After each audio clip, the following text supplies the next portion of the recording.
For experimental, we had like a floating orb that the sky follows, and I took different frequencies of color because the orb was made out of color, and I pitch shifted all the like tones to sound like the colors, and then it sounded like pretty cool and electronic and not something you could find on a stock library.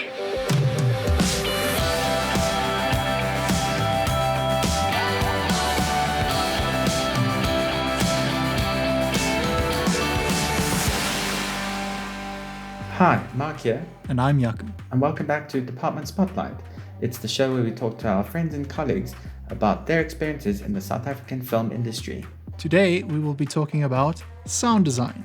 So we have 4 of our friends and colleagues here to talk about their experiences in sound with all the different aspects. So I also do sound. I studied it at AFTA Film School along with everybody that we're going to have here. So let's get into it. My name is Peloyame Dituanyane. I am an on-set sound recordist as well as an aspiring artist. I'm Alyssa. I record on set and I do post-production sound. Cool, my name's Kevin, and at this point in time I am a junior sound editor. My name's Natasha and I do on-set and post for sound. Okay, so we were touching a bit on stock sounds and stock ambiences and stuff. What are some of your guys' favorite libraries online? Do you pay for them? Do you try to use free stuff? How do you go about finding sounds online? Freesound.org. Hey. I think we've all been there. Yeah. I know, I think it's called Sound Ideas, has a pretty decent Foley, pre-recorded Foley sound library. And like the BBC library is free to the public now as well, so you can also download that. There's quite a few free things online, actually, weirdly enough. If you just search deep enough, you can find it.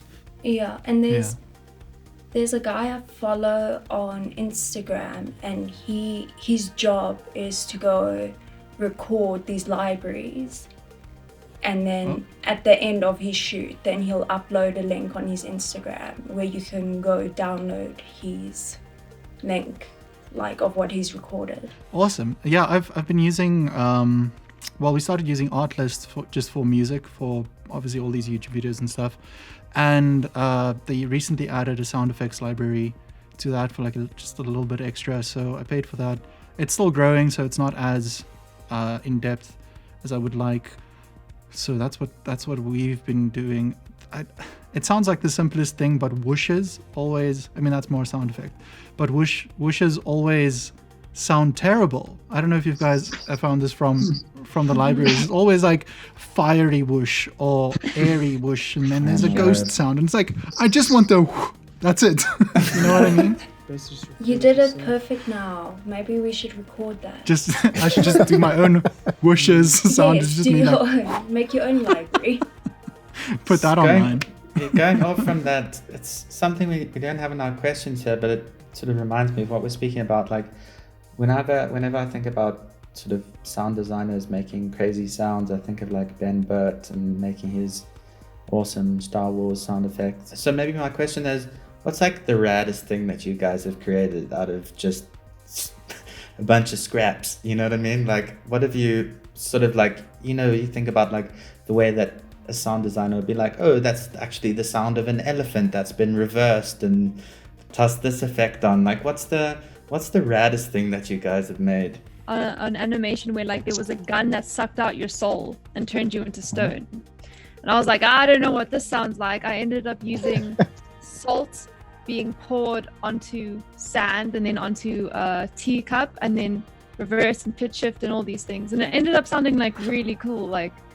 Amazing. I was just surprised it actually worked, because I was like, let's see. And it was just salt with a whole bunch of things. That's so cool. That's so wild. Okay, I've never done it practically, but I remember I was watching a scene and I was like, I would love to try out singing and reversing it. It was for a horror. Singing and reversing it and just trying to hear how it sounds. Maybe it would sound creepy. Please don't steal my idea. No, I'm kidding. You can use It's out it, there but now. that's something I've always wanted to try. Where singing and then you just reverse that singing. Try and make it, yeah. Yeah, that sounds really interesting. I made like for experimental, we had like a floating orb that this guy follows, and I took different frequencies of color because the orb was made out of color, and I pitch shifted all the like tones to sound like the colors, and then it sounded like pretty cool and electronic and not something you could find on a stock library. Wow. Oh, that reminds me, like I also did an experimental. I forgot about experimental for some reason. And they went into like a painting, and the painting was made of plants. Everything was plants. So I ended up finding recordings of people recording the electromagnetic waves in the leaves of plants. And I ended up using that.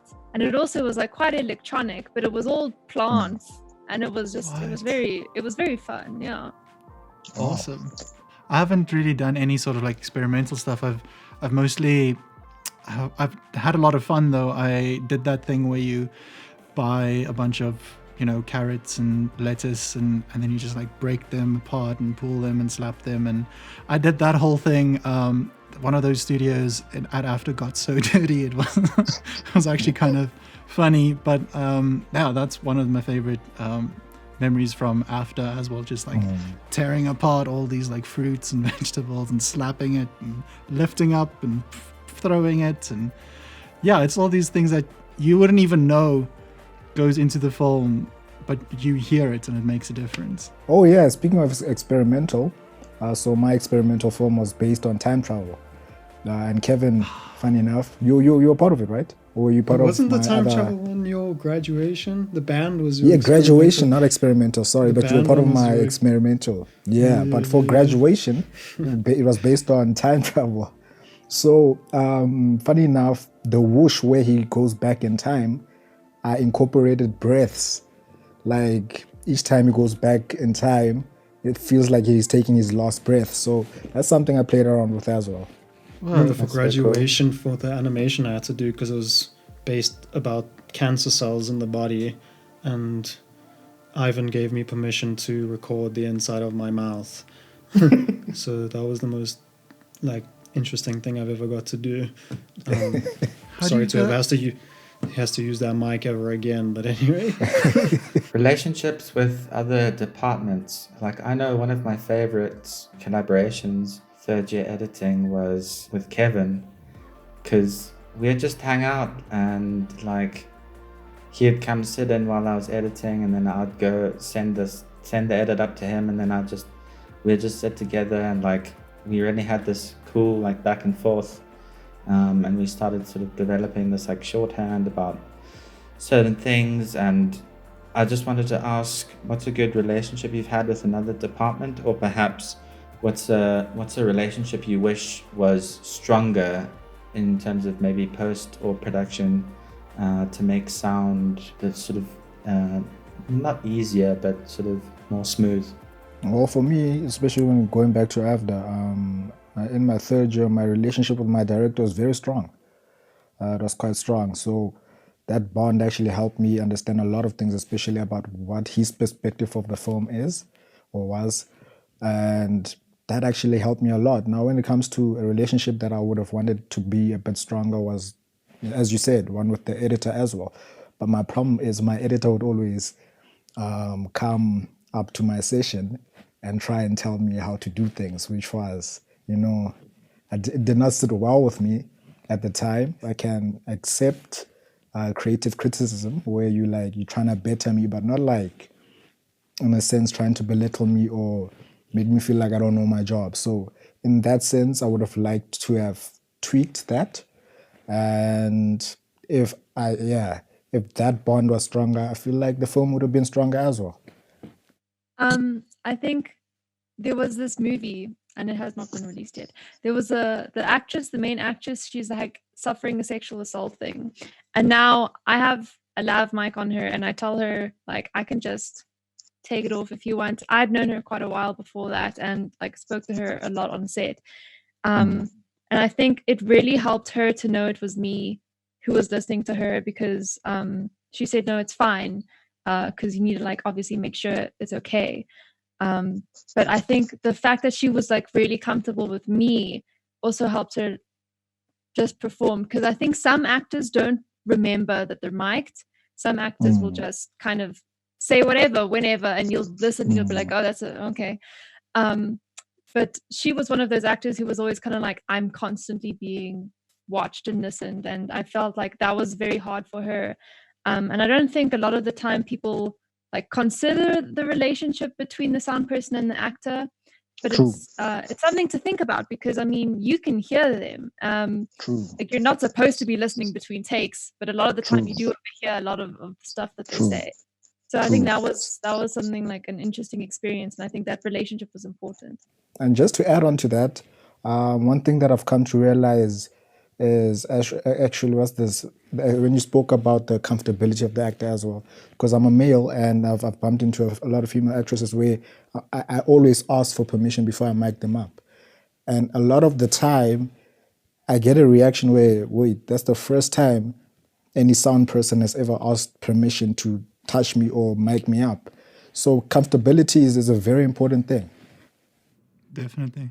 Yeah, I mean, it's a very respectful thing. I mean, a lot of people just, you know, go, okay, this is my job, I should just do it. Or they feel too awkward, so they just don't address it at all. Yeah. But, I mean, obviously it's very important to make sure that everybody's comfortable with everything that's happening always. Yeah. I mean, in every situation ever. But especially in sound with microphones and stuff. Yeah, I've also had that very strange, like the first time I got to use the lapels at AFTA, I just had the two actresses and it was like, okay, how are we going to do this? But they were obviously, I'd also known them for a while, so it was like, it was easier. I think it was easier for them to just let me do it than me like, okay, I'm you know.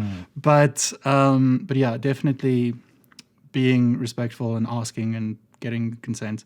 Yeah. Especially as the male is very important. Yeah. Any other collaborations, maybe in post? I'll definitely second what Mark said with the editing thing. We just had this like I don't know what it's like.